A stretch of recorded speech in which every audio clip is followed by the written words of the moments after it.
Thank you so much about your paper. Our next speaker is Dr. Michael Elm.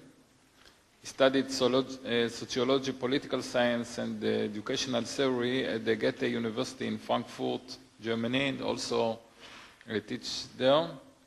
He received his doctorate with a thesis on the depiction of Holocaust testimonies in documentary films. His research fields are cultural memory studies, German modernity in film and political philosophy, and he currently is working as a long-term lecturer for the German Academic Exchange Service at the Center for German Studies of the Ben-Gurion University in Beersheba.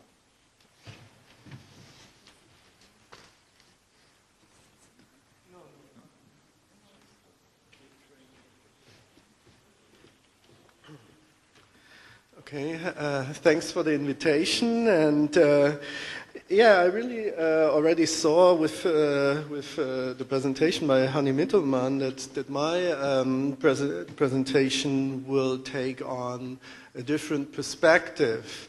The perspective will be much more from the, let's say, mainstream culture in non-Jewish mainstream culture and the identity politics that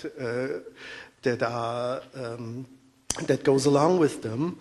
And when I was invited to the conference, I was rather surprised also by the title, hearing from rejection to acceptance, because I think we all know that the German-Jewish relation is a rather battled relation, and acceptance is already something, I would say. And especially if we look at also the recent, debates, thinking about the debate on circumcision, thinking about the rather horrible, poem by Günter Grass, and so on. So we can see that this relation is still rather shaken. And so I was a bit surprised by the title, but I, of course, appreciate it very much. And I came, therefore, with a question in mind. And this question is, and Hanni Mittelmann, I think, already gave her answer to it. What would we think is, under the current circumstances, a rather productive or appropriate narrative, whether in literature or in film, to, let's say, strengthen this relationship or to help to build trust? This would be rather my question, and you gave, I think that's how I understand your presentation, you gave already an answer to that by saying there is a new generational approach that has different identity politics, and therefore creates something new in front of this historical situation. But let me give my approach, which of course has to do with the cinematic history, and I will need to give you a short summary, very brief summary of this cinematic history before I come to an example of a movie that I think is rather productive, a film by Robert Thalheim, and Along Comes Tourist. I guess some of you will know it. So, for a long time, the collective memory in Germany was divided between an official, public memory and a private memory that runs through the families. This, I guess, is both for both German states. I will speak more about the Western narrative, which has become hegemonial anyway, but you will see that this divide between a private family-driven memory and an official memory is, of course, decisive for both of the German states, or was. While the acknowledgement of responsibility was part of the official memory in almost every part of the West German society, the private memory claimed victimhood and suffering for the Germans themselves. These two narratives overlapped in what I would call the seduction narrative. According to this narrative, the Germans were seduced and betrayed by Hitler and his elite. Cinematically, this divide found its expression in the depiction of the myth of the saubere, innocent Wehrmacht, which we find in many successful West German productions like The Devil's General, Des Teufels General, Hunde, wollt ihr ewig leben, dogs, I don't have to translate this. Even in more, comparably more critical TV productions as Am grünen Strand der Spree, which was also rather successful, a more local approach to history, until more recent films like Der Untergang, The Downfall, where we have a similar structure if we look at the relation between Hitler and his generals and so on, which provides a certain understanding of history. This constellation allowed being critical against the Nazi regime without blaming a wider German population. As we know, the image of the clean, saubere Wehrmacht was publicly defended until the mid-1990s, when the exhibition Crimes of the German Wehrmacht steered a heated debate all over Germany.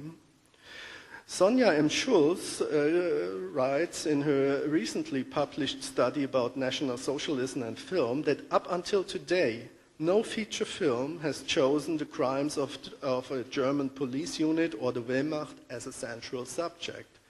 So there are some kind of deficiencies. There was, by the way, a plan by Romuald Kammerka, who made a documentary, Land of Destruction, that was meant to be a pilot study for a movie about this notorious police battalion 101, but it was not realized until now. But of course there is a reasonable difference between The Downfall and other productions I have mentioned. The Downfall did not have to acknowledge the past because that has been done by other movies and the German society at large. It could focus on the inner condition of the German society at this historical last stage of Nazism. His director, Oliver Hirschbiegel, stated in an interview that it was meant as an exploration of the Hitler myth. He wanted to show the human side of Hitler. This raised also a debate, as you will remember. Aspects of his personality of Hitler's personality that were both attractive for a large part of the former German population and which are not challenged in recent media representation. So The Downfall could be understood as an intervention in what I have portrayed as this seduction narrative, showing Hitler as a link, how this collective German memory is operated. From my understanding, and I have written about the film elsewhere, it did not succeed with this attempt. One of the main, there are many flaws according to my understanding in this film, but one of the many flaws is that he did not manage even to deconstruct the propaganda image, the Nazi propaganda image of Hitler as a fatherly figure, right? If you remember the film, this is so he did not even manage to go beyond this stage, and we can talk about it later if you have any questions, because I want to continue in a bit of a different direction. Other movies, like Danny Levy's The Truth About Hitler, or Die wirklich wahrste Wahrheit über Hitler, have mocked this attitude of historical authenticity that is widespread, not only in German movies, on the subject. It is indeed rather obvious that quite a few cinematic productions about the Nazi period tend to hide behind a wall of historical facts and an illusionist attitude of an unmediated access to historical reality. The strategy to ironize such pathetic images of the Führer and the Nazi past in general is even more visible in Walter Möhr's bunker animation. I guess also some of you will know it. And for instance, in the various adaptations which Bruno Gant's Hitler performance received in the internet. I mean, I strongly, if you don't know it anyway, I recommend here there is one about an Israeli adaptation of it, where this scene where Hitler shouts as his general is put in with subtitles, or even in Hebrew, where he is looking for a parking space in Tel Aviv. And I highly recommend it, and it adds to what Hanni Mittermann already said with regard to literature. There is a different generational approach, I assume, that does not want to, that has a kind of, that mocks these pathetic images of historical reality, and these images most often pretend to be accurate, depictions of a historical past. And under the given circumstances, this is not only outdated, but also from a point of collective memory studies, it's completely, it's completely, how should I say, collective memory studies operate with the assumption that every past is a reconstruction. And if we see movies that want to tell us that they are, the depiction of the historical reality, it really fails. So no wonder that these productions become mocked.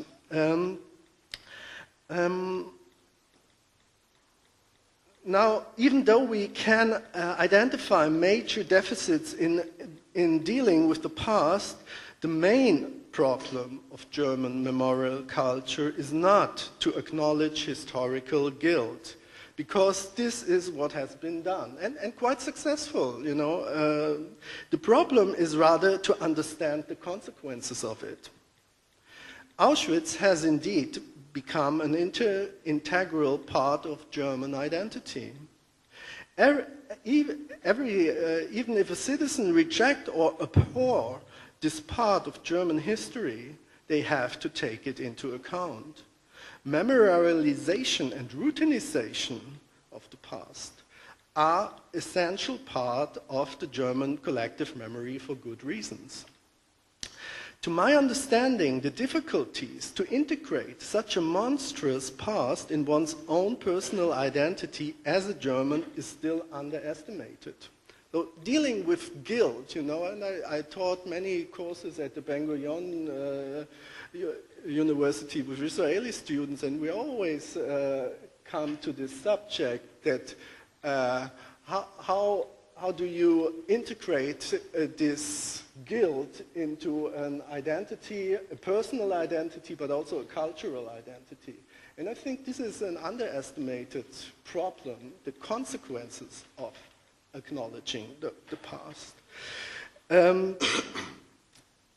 Karl Jaspers, Hannah Arendt, Theodor W. Adorno, and many others have started an ongoing critical reflection about this subject, of course, as a result of which German identity has been challenged and haunted, driven to the need to develop a post-conventional identity. And here maybe I can regard to what you said in the beginning, to this rather arrogant attitude of a Christian atheist who pretends, who has acquired this universalistic approach and does not even understand maybe his own history of secularism, indeed, right? So this is like a bad consequence of what I try to sketch here, right? But I think there's more to it, and that memorial culture should not downplay this impetus or even see it as something negative. I would even say that Jürgen Habermas's theory of communicative action and discourse ethic is very much the political philosophy of this historical condition. So, you know, what has happened in Germany is that a people was challenged through the recognition of their crimes to develop a new identity. And this is something that is ongoing, also in political philosophy, in developing a post-conventional identity. You cannot be, this is like the claim I would like to make, you cannot just be German as an ethnic identity that is not unquestioned. It's not possible anymore. This has many expressions, right? We can talk about it later, but this is I just want to try to draw these lines to get a better understanding, because I think it's still not properly understood. Now, in the last part of my presentation, I want to come to the movie I already talked about. This is a movie, And Along Comes Tourists, Am Ende kommen Touristen, by Robert Thalheim, who's a young director who made this. This is a third-generation narrative that emphasizes the burden of everyday commitment in remembering the past against a highly routinized memorial culture that tends to be sterile. The film tells the story of Sven Alexander Fehling, who comes to do his civil service at the memorial site of Auschwitz and finds a mainly Polish environment which is predominantly rejecting him. His main assignment is to help a Polish survivor, Stanislaw Chemiński, played by Richard Ronczewski, who worked at a restoration facility and testifies from time to time for visitors of the memorial site. His restoration task, I'm talking now about this Polish survivor, his restoration task is to maintain the suitcases that are part of the exhibition. Robert Thalheim, the director, skillfully weaves an old controversy of the memorial work into his plot. Is it justified, in order to maintain the former KZ and its inventory as a reminder for future generations, to renovate or repair items, or should time take its toll? Because what this old Polish survivor does is he is really repairing the suitcases. He is not preparing them for restoration according to the means of a new museum, but since he was, in this plot of course, was taking the suitcases from the people who arrived at the ramp in Auschwitz and gave him the promise to return their luggage, he could not see it as an object of a museum, but rather as something that has to be fixed because it might be returned. So we have this kind of controversy that is typical for memorial sites, where you have to think about, do you want to maintain the site, you have to renovate it, or do you let it go? This is a kind of difference between an involvement and a more distant, objective perspective on the history. Now, of course, we will not be surprised to find that Sven develops a closer relation with this guy who treats him at the beginning rather unfriendly, and starts to understand this perspective against this policy of the memorial site and the director of the memorial site, who scolds him because he supports this survivor in repairing the suitcases and not just let him. This Polish survivor at the end is released from his job because he is not doing it appropriately anymore. So this is part of this story where I think is already an interesting approach, but the movie offers even more a perspective on a current European youth. Sven, this guy, gets to know a Polish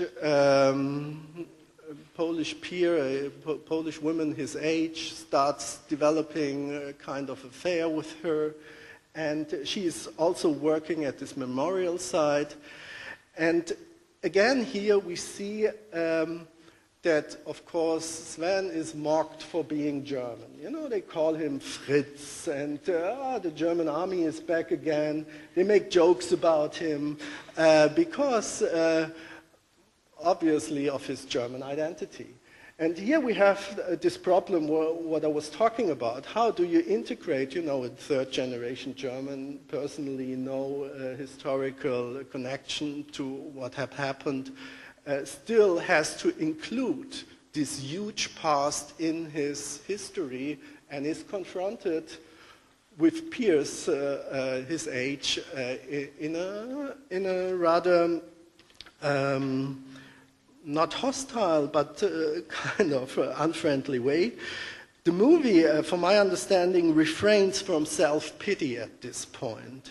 Even after Anya, the Polish friend of Sven, decided for job reason to leave the town, he finally decides to stay at the memorial site and continue his work there, although he has understood that the efforts are rather hard for him. And I would have liked to show you the last scene, but I already thought it would be too much now.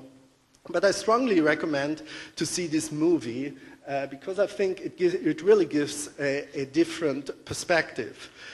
When I worked at the Fritz Bauer Institute in Frankfurt, I had a little controversy with Ronny Löwy, who deceased. Maybe some of you will know him. He deceased last year. He was a film scholar about the movie. Ronny Löwy thought that a film which takes place in Auschwitz has to include a Jewish perspective in his narration, or he thought it was missing in this movie. I did not quite agree.